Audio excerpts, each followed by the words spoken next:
what renewal looks like. Unsa ba ang dagway sa na-renew, na bag-o? No? Clean heart and right spirit. Unsa ang hulagway sa nabag-o? Mahimong limpyo, putli ang iyang kasing-kasing o aduna say right spirit. Dili bitaw masinupakon, no? Kundili mahinulsulon og matinumanon na kasing-kasing.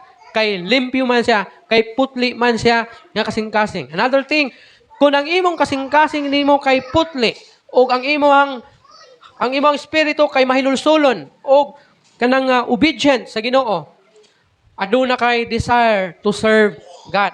Ang reason nga nung wala tay tinguha nga mag-alagad si ikaw ba? Kuya naman unta ka, nung sanay ka? Kahit yung kikag ulo.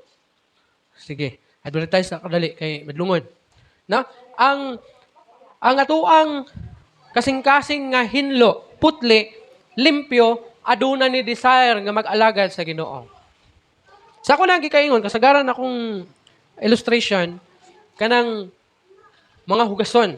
Kung ang imuhang plato nimo kay human na nimo gikanan o kana siya hugaw o gibutang nimo sa lababo, dili na gyud na nimo gamiton hantod nga dili nimo na siya hugasan. So kinahanglan nimo siyang hugasan kay para mahimong limpyo na usap. O kung limpyo na siya, pwede na nimo siyang gamiton pag usap. The same pud na sa atong kasing-kasing nato. Dili gyud malikayan ang atong kasing-kasing moabot gyud ang kaluya ni ini.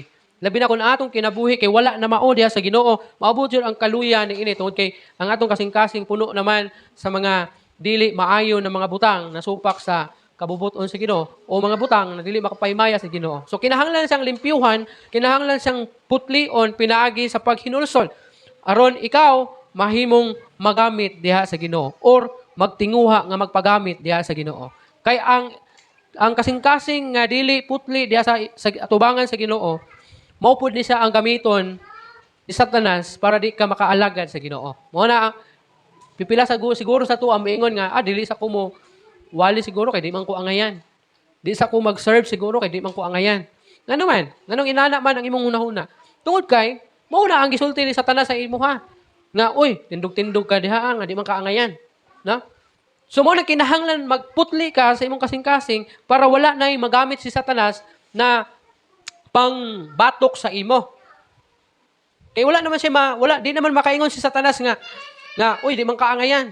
Tungod kay nahimo naman kang angayan. Unsaon pa man ni Satanas? Unsaon pa man paggamit ni Satanas og mga negatibo batok kanimo kung wala siya nakita nga negatibo batok kanimo. Pero kung naa siya nakita nga di maayo sa imong kinabuhi, mao gid na siya ang gamiton ni Satanas para dili ka makaalagad sa Ginoo. Manang wala jud kay desire na mag-alagad sa Ginoo. Wala kay desire na mag-serve sa Ginoo. Wala kay desire na mag-grow diha sa Ginoo. Wala kay desire na mahimo unta nga kanang galamiton sa Ginoo diha sa ministry. Now, tanawa ang usa ka daruhan. Ang usa ka daruhan mahimong magamit siya kung andam na kini sa mga andam na kini siya para sa mga tanom. Kaya nga naman, pag magdaro man gud ta, pag magdaro ka, dili pa man gyud diha nga tamnan nimo.